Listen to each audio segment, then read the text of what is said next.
Assalamualaikum warahmatullahi wabarakatuh. Selamat siang, bagaimana kabarnya pemirsa? Semoga dalam keadaan sehat dan bahagia. Kami dari podcaster Pengadilan Agama Jakarta Timur mempersembahkan Ngopi Dilan, yaitu ngobrol inspiratif pengadilan. Inilah tayangan perdana kami.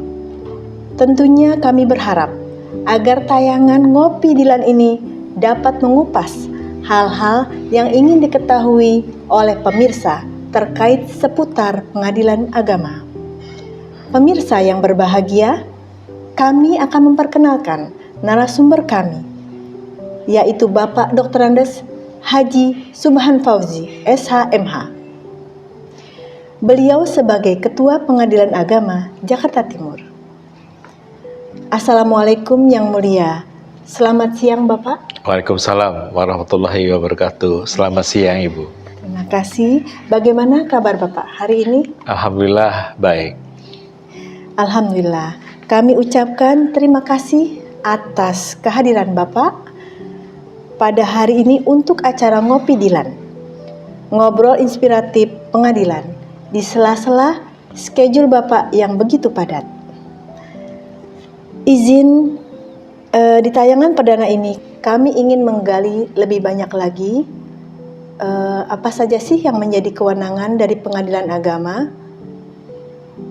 Selama ini masyarakat pada umumnya mengetahui bahwa pengadilan agama adalah pengadilan yang mengenangani masalah perceraian. Padahal di dalamnya banyak hal-hal selain masalah perceraian. Sebenarnya izin Pak Ketua, apa saja yang menjadi kewenangan dari Pengadilan Agama Jakarta Timur itu selain masalah perceraian saja? Oke, kewenangannya adalah menerima, mengadili dan menyelesaikan perkara-perkara perdata khusus antara orang-orang yang beragama Islam berkenaan dengan perkawinan, kewarisan, wakaf, zakat, infak, sedekah. Dan ada satu lagi Ibu Ira yang masyarakat belum tahu nih, banyak belum tahu kewenangan pengadilan agama. Orang terkesannya pengadilan agama itu pengadilan yang menangani masalah perceraian saja. Dengan perubahan dengan Undang-Undang Nomor 3 Tahun 2006 ini, bahwa pengadilan agama punya kewenangan untuk menangani sengketa ekonomi syariah, Ibu. Jadi begitu luas apa yang menjadi kewenangan pengadilan agama, gitu Ibu. Dalam hal perceraian tadi kan banyak item ya Pak ya, tentu di dalamnya karena banyak item nanti kita akan ulas kemudian. Dan sekarang kita break dulu Pak ya, kalau Bapak berkenan silakan mencicipi kopi yang sudah disediakan. Baik, ya, terima kasih. Silakan Bapak.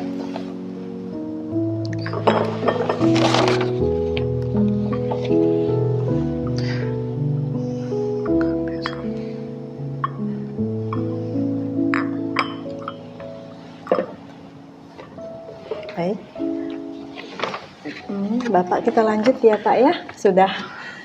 Baik, masalah perkawinan tadi ada beberapa item Pak. Nah, bisa Bapak menjelaskan item-item yang di dalam perkawinan tersebut Pak? Terima kasih Ibu.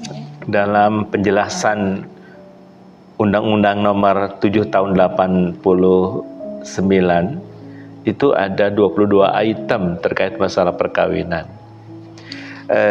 Satu, izin untuk beristri lebih dari seorang. Ini izin poligami, Bu. Izin melangsungkan perkawinan bagi orang yang belum berusia 21 tahun. Dalam hal orang tua wali atau keluarga dalam garis lurus ada perbedaan pendapat. 3. Dispensasi kawin. 4. Pencegahan perkawinan. 5. Penolakan perkawinan oleh pegawai pencatat nikah. 6. Pembatalan perkawinan. 7. Gugatan kelalaian atas kewajiban suami dan istri. Jadi Ibu, kalau ada suami dia lalai memberikan nafkah, itu bisa digugat.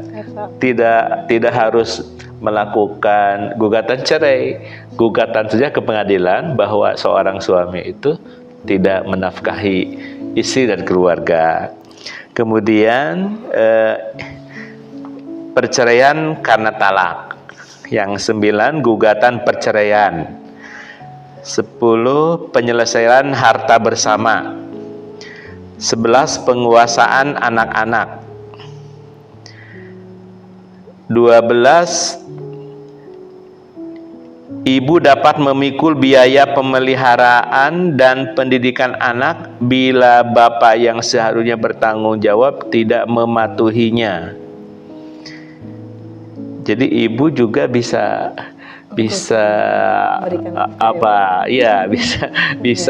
orang datang ke pengadilan agar ibu juga menanggung nafkah ya. Ini yang banyak juga kurang tahu ya Ibu. Kemudian penentuan kewajiban memberi biaya penghidupan oleh suami kepada bekas istri atau penentuan suatu kewajiban bagi bekas istri. Ini kayaknya akibat dari perceraian ya Bu ya. Kemudian putusan tentang sah tidaknya seorang anak. 15. Putusan tentang pencabutan kekuasaan orang tua.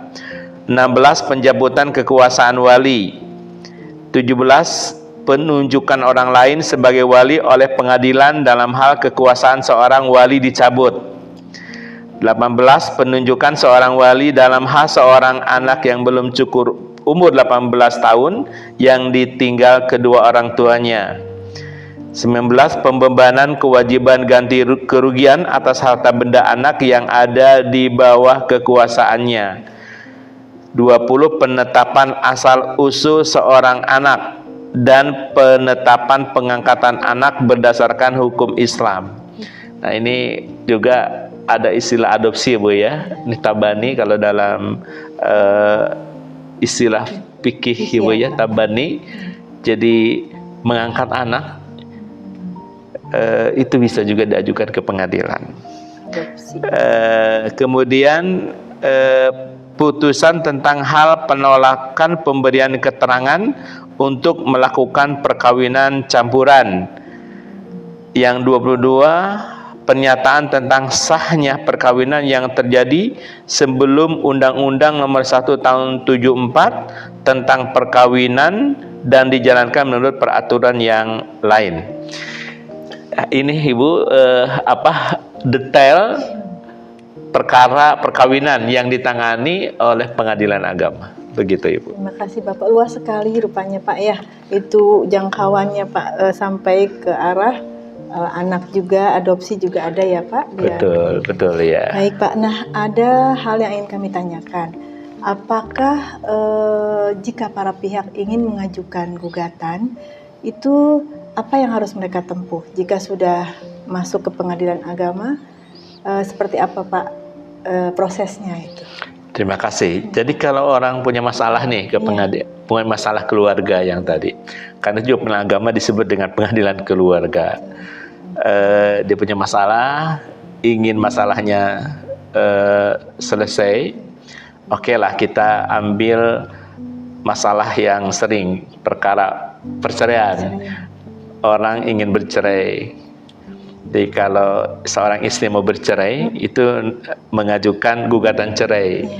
Kalau seorang suami ingin bercerai, namanya mengajukan permohonan cerai talak. Bagaimana caranya? Tentu dia harus datang ke pengadilan untuk mendaftar. Hadirin atau para pemirsa semua, jika ingin memerlukan informasi, Bapak Ibu semua bisa datang langsung ke pengadilan agama Di situ ada meja informasi yang dengan dengan sepenuh hati akan melayani para pencari keadilan dan akan memberikan informasi seluas-luasnya. Atau Bapak Ibu bisa membuka website Pengadilan Agama Jakarta Timur. Di sana Bapak bisa mendapatkan informasi seluas-luasnya tentang bagaimana prosedur berperkara di pengadilan. Dan ada satu lagi Ibu Ira, bahwa Pengadilan Agama ini selalu update mengikuti perkembangan zaman, bahwa daftar ke pengadilan tidak harus datang langsung. Sudah maju ya Pak? Betul, jadi bisa pendaftaran dilakukan secara online. Ada yang namanya adalah EKOT, pendaftaran secara elektronik, dan Bapak Ibu semua bisa di halaman website Pengadilan Agama itu ada tersedia menu EKOT. Bisa Bapak Ibu mengklik EKOT di situ dan bisa melakukan proses pendaftaran secara elektronik. Ya. Oke. Oke Pak, terima kasih penjelasan EKOT tadi Pak. Memang zaman sudah maju, sudah berkembang ya Pak. Jadi digitalisasi itu sudah sangat diperlukan untuk masyarakat luas. Kami akan menanyakan lagi Bapak, mungkin satu pertanyaan lagi. Jika ada masyarakat yang kurang mampu, bagaimana cara penanganannya dari Pengadilan Agama itu sendiri? Baik, terima kasih. Asas peradilan itu biaya ringan, cepat dan sederhana.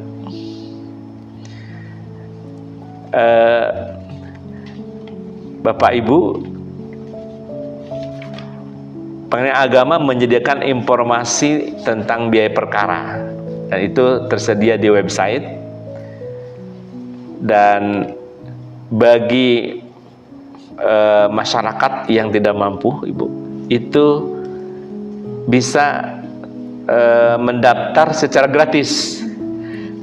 Jadi biayanya prodeo, karena alhamdulillah negara sangat concern terhadap orang-orang yang tidak mampu, dan melalui anggaran negara DIPA Pengadilan Agama Jakarta Timur mendapat alokasi untuk menyediakan dana pembiayaan prodeo bagi orang-orang yang tidak mampu. Tentu bagaimana syaratnya? Syaratnya tentu diperuntukkan bagi orang-orang yang tidak mampu dengan menunjukkan identitas ketidakmampuannya, begitu Bu. Misalnya bisa dilakukan, dia punya kartu surat keterangan tidak mampu dari kelurahan, diketahui dari kecamatan, atau punya kartu prasejahtera, atau kartu yang menunjukkan identitas bahwa dia termasuk kategori orang yang tidak berkemampuan. Terima kasih Pak Ketua, informasi dan ilmu yang Bapak berikan menambah wawasan bagi semua masyarakat luas, terutama khususnya bagi yang ingin mengajukan perkara ke Pengadilan Agama Jakarta Timur. Tentunya sudah mendapatkan gambaran ataupun informasi yang sangat memadai. Dan satu lagi, ternyata Pengadilan Agama Jakarta Timur sebagai lembaga publik sudah menerapkan standar pelayanan kepada masyarakat yang membutuhkan pelayanan umum. Hal yang tidak kalah pentingnya adalah untuk mendapatkan keadilan tidak dilihat dari kemampuan ekonomi seseorang. Sebab tanpa membayar pun, rupanya keadilan masih bisa diperoleh, yaitu dengan anggaran atau biaya dari negara. Baiklah, bincang-bincang ringan Ngopi Dilan. Dengan demikian, acara Ngopi Dilan ini telah selesai dan kami tutup, kami undur diri. Terima kasih. Wassalamualaikum warahmatullahi wabarakatuh.